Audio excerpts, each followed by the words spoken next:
Libra लेते हैं यहां पर। ओके 7 8 9 10 11 12 1 2 3 4 5 6। सैटर्न यहां पर है, एग्जॉल्टेड है, 10th हाउस लॉर्ड है, बहुत अच्छा पोजीशन पर है। ओके बहुत अच्छा है, 10th हाउस लॉर्ड एग्जॉल्टेड है, काफी अच्छा है। 11th हाउस लॉर्ड है, 2 मेलफिक है, लेकिन यहां पर आके एग्जॉल्टेड हो गया। ओके एग्जॉल्टेड हो गया। अब ये सैटर्न किस तरीके से बिहेव करेगा, इसका हम लोग एक इक्वेशन ड्रॉ करते हैं। सैटर्न है, सैटर्न का energy natural energy plus functional energy. Okay natural energy functional energy. Natural energy इसका किस तरीके से कन्वर्ट हो गया, नेचुरल एनर्जी एक तो न्यूट्रल हो गया 10th हाउस की वजह से, और दूसरा ये क्या हो गया, मेलफिक हो गया। ओके अभी जो हम लोग कर रहे हैं वो प्रिडिक्शन लेवल पर स्टडी कर रहे हैं। ओके प्रिडिक्शन लेवल पर कर रहे हैं।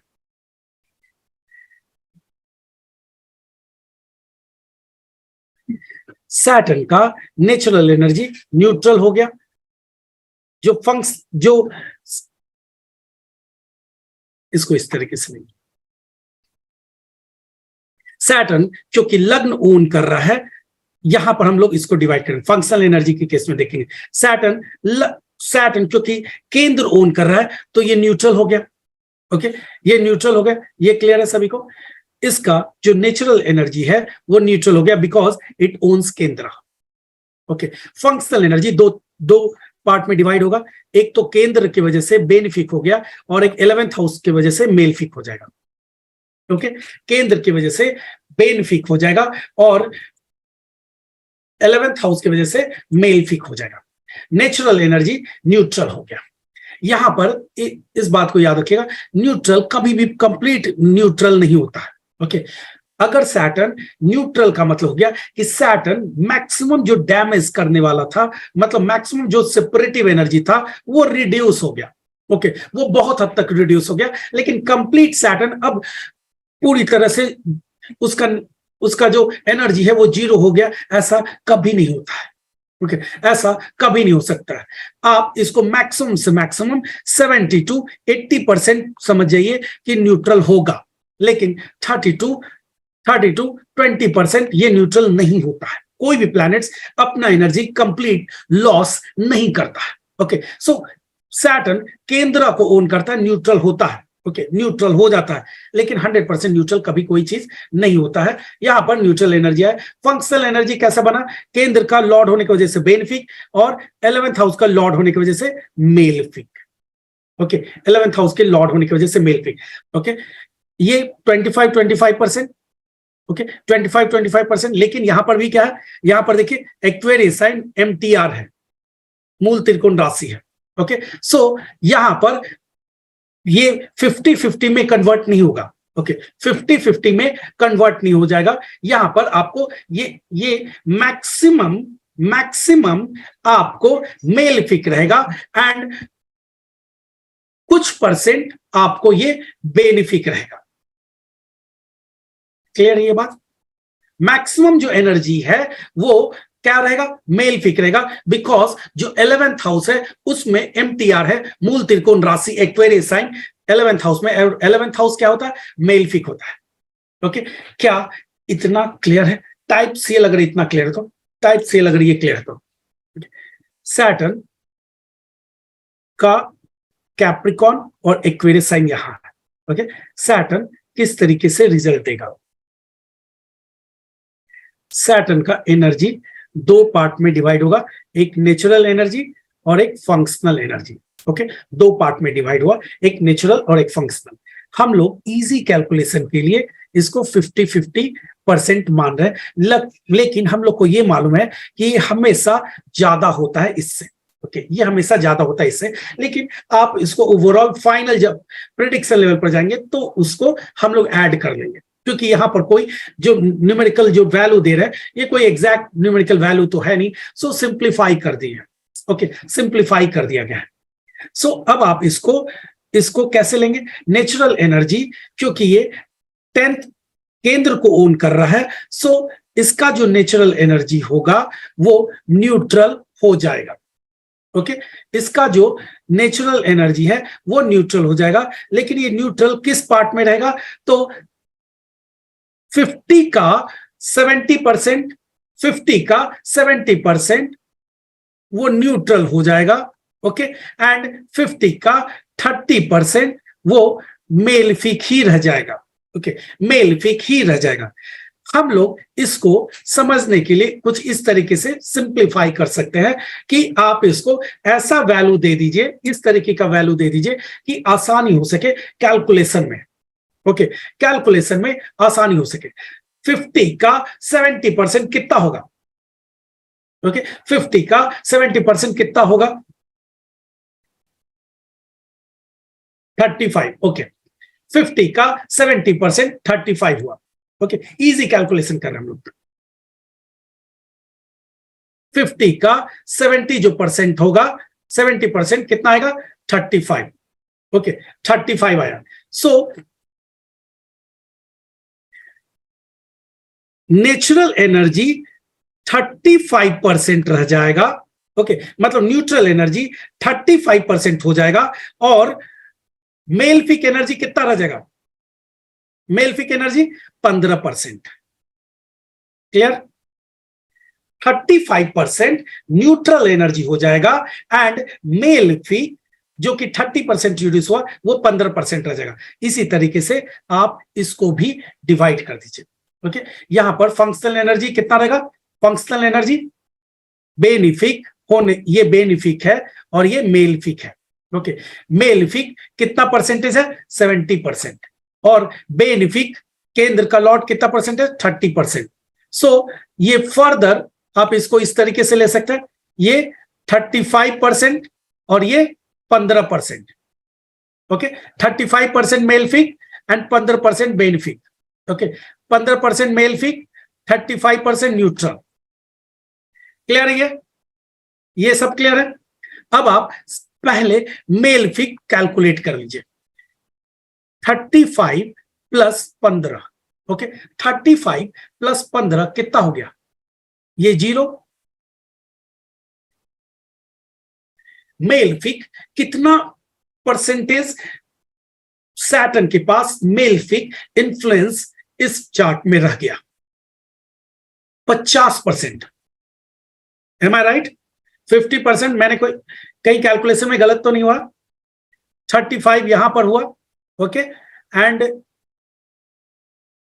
इसका 15%। सो टोटल अगर मिलाएंगे हम लोग तो 50%। ओके, 50% मेलिफिक ये प्लैनेट्स हैं। ओके, 50% मेलिफिक है। बेनिफिक कितना है? तो 15%, और न्यूट्रल कितना है? तो 35%। 35% न्यूट्रल है। सैटर्न का एनर्जी यहां पर 50% वो नेचुरल एनर्जी रिटेन कर रहा है। 50% नेचुरल एनर्जी रिटेन कर रहा है। 50%। इसको इस चार्ट में अगर ये सैटर्न लिब्रा में उच्च के होकर बैठा है, सैटर्न यहां पर प्लेस्ड है, सैटर्न यहां पर प्लेस्ड है। केवल आपको इतना ही परसेंटेज पर यह बताना हो कि यह सैटर्न यहां पर शुभ रिजल्ट दे रहा है या अशुभ रिजल्ट दे रहा है, बाकी का कैलकुलेशन नहीं। ओके, रिमेनिंग अदर प्लैनेट्स कैसा बिहेव कर रहा है, कौन एस्पेक्ट्स कर रहा है, ये सब हम लोग बाद में देखेंगे। केवल और केवल इतना देखिए कि ये सैटर्न क्या लिब्रा साइन में प्लेस्ड होकर क्या मैरिज लाइफ को अच्छा बना रहा होगा। एग्जॉल्टेड है, क्या अच्छा करेगा ये? चाय प्योर आंसर, क्या ये पॉजिटिव करेगा? यस या नो? 50% इसका जो नेचुरल एनर्जी है नेगेटिव है। अब ये कंफ्यूजन ही नहीं रहा, अब ये किसी भी तरीके से कोई भी ये कंफ्यूजन नहीं रहा कि ये प्लैनेट्स अगर 7th हाउस में मेलफिक प्लैनेट्स बैठा हुआ है तो वो आपको अच्छा रिजल्ट देगा सैटर्न के केस में, सैटर्न के केस में यहां पर। ओके, यहां पर वो सारी चीज खत्म हो गया, एग्जॉल्टेड है, ये प्लैनेट्स देख रहा, वो प्लैनेट्स देख रहा, ठीक है, 50% नेगेटिव है। ओके, 50% नेगेटिव है। ये हम लोग नेचुरल एनर्जी के बेसिस पर कह सकते हैं कि 50% यहां पर नेगेटिव है। अब यहां पर फर्दर और सब कंसेप्ट्स आप अप्लाई कर सकते हैं कि उसको आस्पेक्ट्स करने वाला प्लैनेट्स कैसा है। ओके, आस्पेक्ट्स करने वाला प्लैनेट्स अगर बेनिफिक है, ओके, बेनिफिक है तो ये न्यूट्रल कन्वर्ट हो जाएगा। ओके, ये न्यूट्रल कन्वर्ट हो जाएगा बेनिफिक में। सो 50-50% मेलफिक और बेनिफिक हो गया। ओके, अब और क्या कर सकते हैं आपको, जो मैं बार बार लोगों को ये बताता हूं कि आप प्रवाह पतित ना बने।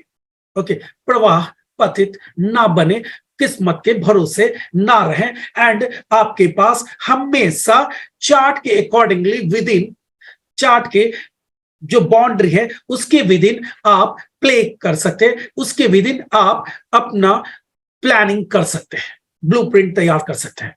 ओके, यहां पर अगर सिर्फ हम लोग इतना पर ही कंसीडर करें, सिर्फ इतना पर ही कंसीडर करें कि यहां पर बेनिफिक न्यूट्रल, बेनिफिक 15% है, न्यूट्रल 35% है, फिर भी क्या ये सैटर्न को आप यूज कर सकते हैं, प्रॉपरली यूज कर सकते हैं? तो जवाब है यस, अभी भी हम लोग इसको तरीके से अपने फेवर में यूज कर सकते हैं। व्हाई? बिकॉज कभी भी कोई प्लैनेट्स अगर एग्जॉल्टेड हो गया, चाहे वो मेलफिक का ही क्यों ना हो, ओके, चाहे वो मेलफिक साइन का ही लॉर्ड क्यों ना हो, मेलफिक हाउस का ही लॉर्ड क्यों ना हो, आप उसको पॉजिटिवली इस्तेमाल कर सकते हैं। ओके, पॉजिटिवली उसके एनर्जी को, उसके फ्री विल को आप यूज कर सकते हैं। एक डेफिनेटली इन सभी का एक लेवल होगा। ओके, डेफिनेटली इन सभी का एक लेवल होगा। ऐसा नहीं कि आप 100% इसके नेगेटिविटी को, सैटर्न के नेगेटिविटी को खत्म कर देंगे, ऐसा नहीं होगा। ओके, 100% सैटर्न के नेगेटिविटी को खत्म कर देंगे, ऐसा नहीं होगा। आपको कुछ परसेंटेज रह जाएगा नेगेटिविटी, लेकिन फिर भी आप इसको तरीके से यूज करके कुछ हद तक इंटेंसिटी को रिड्यूस कर सकते हैं। ओके, जब भी कोई प्लैनेट्स एक्सॉल्टेड होता है तो उस प्लैनेट्स का आपके पास फ्री विल होता है, लेकिन याद रखिएगा वो फ्री विल क्या है? वो फ्री विल आपको क्या देता है? किन किन हाउसेस का? जिन हाउसेस को वो ओन करता है। ओके, जिन हाउस को वो ओन करता है, एंड कुछ हद तक जिस हाउस में वो प्लेस्ड होता है। ओके, जिस हाउस को वो ओन करता है एंड कुछ हद तक जिस हाउस में वो प्लेस्ड है। सो जिस हाउस में वो प्लेस्ड है वहां पर थोड़ा कम नेगेटिविटी हो सकता है, डाल सकता है। ये आप अपने वर्क को अलाइन करके थोड़ा चेंज कर सकते हैं। यहां पर हम लोग और भी एग्जाम्पल्स के थ्रू इसको समझने की कोशिश करेंगे। यहां पर 10th एंड 11th हाउस से रिलेटेड जातों को फ्री विल है। ओके, साथ ही साथ 7th हाउस से रिलेटेड भी जातों को फ्री विल है, लेकिन लिमिटेड। ओके, वहां पर बहुत ज्यादा उसको फ्री विल नहीं प्रोवाइड किया गया, क्योंकि ऑनरशिप वाला फ्री विल दिया जाता है। ऑनरशिप, आप किसी फ्लैट के ऑनर हैं, ओके, आप दूसरे के फ्लैट में चले गए तो आपको फ्री विल किसका मिलेगा? आपका अपने फ्लैट का ही ना। ओके, आपको अपने फ्लैट का ही फ्री विल दिया गया है, ना कि आप दूसरे के घर का भी आप उसको अपने तरीके से इस्तेमाल कर सकते हैं।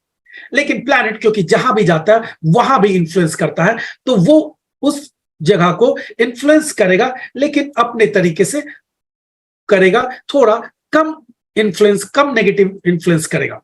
यहां पर सैटर्न का 50%, ये बात की गारंटी है कि 50% सैटर्न यहां पर नेगेटिव है। कुछ हद तक कम हो सकता है, थोड़ा बहुत परसेंटेज यहां पर कम हो सकता है उसका एनर्जी में, लेकिन 100% या मोर देन 50% इसका नेगेटिविटी रिड्यूस हो सकता है। कुछ परसेंटेज कम हो सकता है फ्री विल की वजह से, एग्जॉल्टेशन की वजह से।